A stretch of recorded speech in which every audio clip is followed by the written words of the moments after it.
അടുത്തത് ഇടവക്കൂറാണ്. കാർത്തികയുടെ മുക്കാൽ, അതായത് 2ഉം 3ഉം 4ഉം പാദങ്ങൾ ചേർന്നതും രോഹിണിയും മകയിരത്തിൻ്റെ 1ഉം 2ഉം പാദങ്ങൾ ചേർന്നവരാണ് ഇടവക്കൂറിൽ വരുന്നത്. സ്വന്തം തൊഴിൽ സംബന്ധിച്ച്, അല്ലെങ്കിൽ അത് ജോലിയാണെങ്കിലും ബിസിനസ്സാണെങ്കിലും ഒക്കെ അത് സംബന്ധിച്ച്, പ്രവർത്തനം സംബന്ധിച്ച് കൂടുതൽ ഉജ്ജീവനം ഉണ്ടാവുന്നതായിട്ട് കാണും. മടിയോടുകൂടി ഇരുന്നതായിട്ടുള്ള ആൾക്കാർക്കും ഇപ്പോൾ ഒരു പുതുജീവൻ വന്നതായിട്ട് കാണാവുന്നതാണ്. പ്രവർത്തനം ക്ഷമമാകും നമ്മൾ.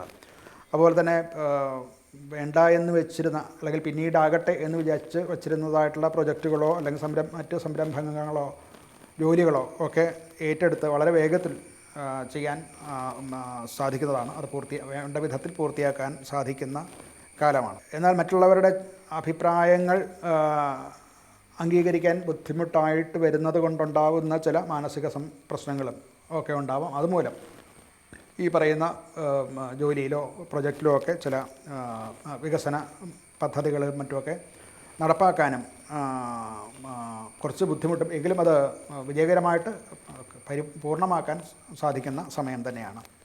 ധനപരമായിട്ട് നല്ല അനുകൂലം തന്നെയാണ്. പുതിയ സംരംഭങ്ങളിൽ നിന്നും ഒക്കെയുള്ള വരുമാനം പ്രതീക്ഷിച്ചതിനേക്കാൾ വലുതായിട്ട് ഉണ്ടാകും.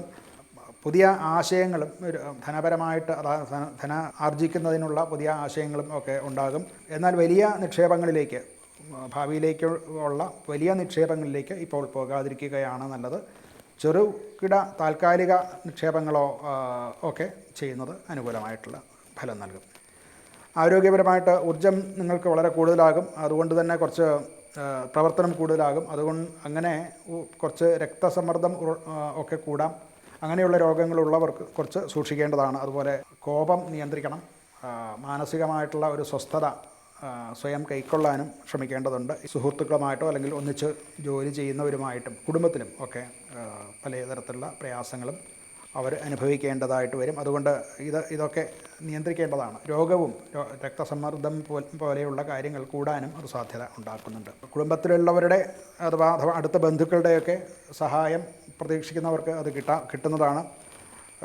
അതുപോലെ തന്നെ കുടുംബത്തിൽ ഈ ആഴ്ച ഒരു പുതിയ തീരുമാനം എടുക്കേണ്ടതായിട്ടുള്ള ഒരു സാഹചര്യം വരും. അത് വളരെ സൂക്ഷിച്ച് തീരുമാനം എടുക്കണം. ഭാവിയിലേക്ക് അത് മറ്റ് പ്രശ്നങ്ങളൊന്നും ഉണ്ടാകാതിരിക്കത്തക്ക വിധം ആയിരിക്കണം. ഇവർക്ക്